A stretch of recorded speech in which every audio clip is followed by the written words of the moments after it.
Welcome back to another video from your friends here at Altitude University. I'm David, and I've been a commercial drone pilot since 2017.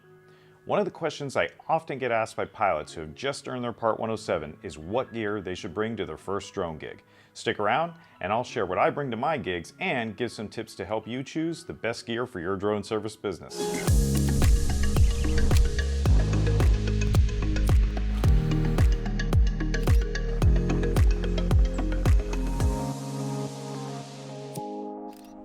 Before we begin, hit those like and subscribe buttons so we can continue providing you with more drone-related content.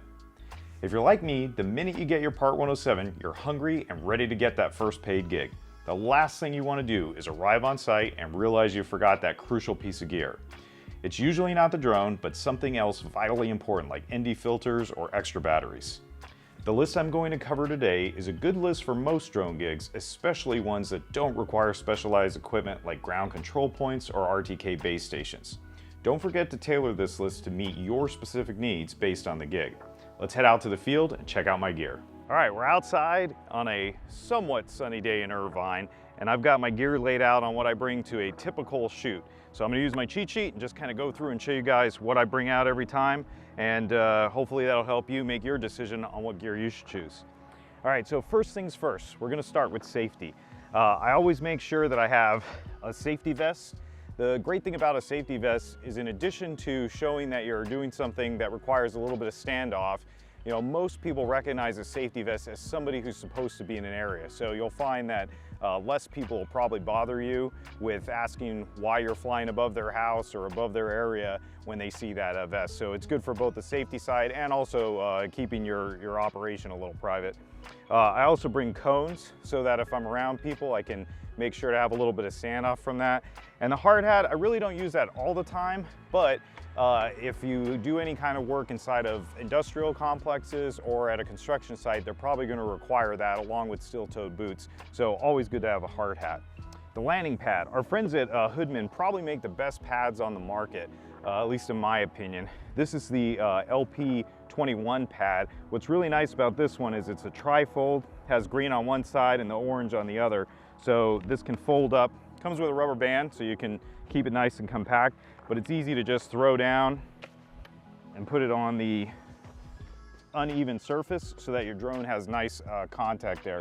It runs about $35, doesn't require any kind of stakes, and you've got the compass rose on it, and it's perfect for when you're flying above trying to see where it is that you're gonna land your drone.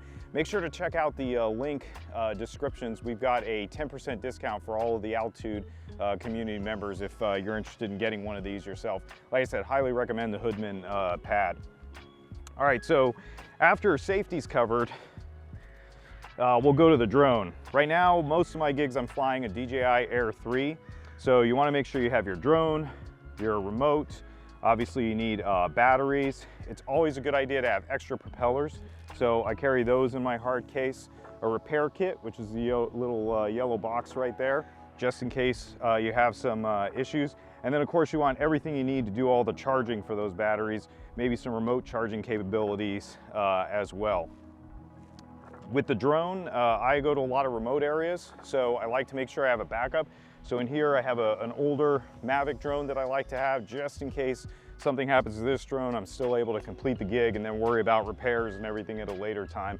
And then I of course have the charging and batteries for that backup drone as well. When you're out there, you also want to make sure that you have memory cards extra just in case you need to have more data collection and you start running out of space. ND filters, I always bring a set of those for the drones that I'm flying. If I am going to do night stuff, I make sure to have the anti-collision lights that you're required to have, so that's key. And then of course, not really related to the drone, but most of my gigs, I also need to take ground photography. So I have a Canon DSLR camera that I use and a backup Canon camera just in case something happens to that, and then the tripod that goes with that. A couple of quick extra things that I bring that maybe I don't necessarily use on all gigs, but are important to have. I have my anemometer so I can check the wind if I need to. Radio, especially when you're near towers and airports where you got to be able to hear what traffic's going on for situational awareness. And then especially if I'm working off the grid, I have my handheld GPS receiver so that I can make sure I'm in the right location. So there you have it, guys. That's pretty much what I bring out to my gigs. Definitely want to make sure I highlight the safety factor. It's very important to have that gear, and then just make sure you have backups, because you don't want to be on that gig, especially your first one. Something goes wrong and you're out of commission. All right, that's all I have for you guys. So there you have it. That's what I bring out to every drone gig, with a few modifications depending on the specifics of the job. Before heading out to your gig, perform a thorough check to ensure you have everything you need. Here are a few quick reminders. Safety first, so make sure to have a vest, hard hat, cones, and landing pad. Check to see if your drone is working properly with the controller and batteries fully charged. Upload any firmware updates before leaving for the gig. Ensure the memory cards you bring have enough room to carry all the data that you're going to store on them. Pack extra props, ND filters, anti-collision lights, and a repair kit. Don't forget a radio and flight log, and finally, make sure you have environmental appropriate clothes along with food and water. With this comprehensive gear list, you'll be well prepared to handle any situation that arises during your drone gig, ensuring professional results and safety throughout your operations. Leave a comment below if there's anything I missed that you like to bring on your gigs. Thanks for watching today's video. From all of us at Altitude University, stay safe out there and happy flying.